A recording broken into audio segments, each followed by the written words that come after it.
ಸಾಲು ಸಾಲು ರಜೆಗಳು, ಕ್ರಿಸ್ಮಸ್ ಹಬ್ಬದ ಸಡಗರದ ನಡುವೆ ರಸ್ತೆ ಉದ್ದಕ್ಕೂ ವಾಹನಗಳು ಸಾಲುಗಟ್ಟಿ ನಿಂತು ವಾಹನ ಸವಾರರಿಗೆ ಕಿರಿಕಿರಿಯಾಗ್ತಾ ಇದೆ. ಇದು ಕೇವಲ ಮಡಿಕೇರಿಯಲ್ಲಿ ಮಾತ್ರವಲ್ಲದೆ ಬೆಂಗಳೂರು, ಮೈಸೂರು ಸೇರಿದಂತೆ ರಾಜ್ಯದ ಪ್ರಮುಖ ನಗರಗಳ ಪ್ರಸ್ತುತ ಸ್ಥಿತಿಯಾಗಿದೆ. ಟ್ರಾಫಿಕ್ ದಟ್ಟಣೆಯಿಂದಾಗಿ ಸಮಯಕ್ಕೆ ಸರಿಯಾಗಿ ತಲುಪಬೇಕಾದ ಸ್ಥಳವನ್ನು ತಲುಪಲು ಸಾಧ್ಯವಾಗ್ತಾ ಇಲ್ಲ.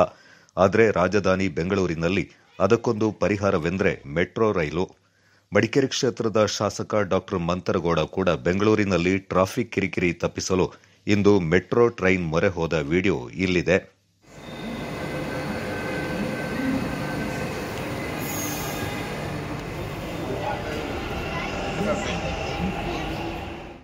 ಮುಂದಿನ ನಿಲ್ದಾಣ ಸ್ಯಾಂಡಲ್ ಸೋಪ್ ಫ್ಯಾಕ್ಟರಿ.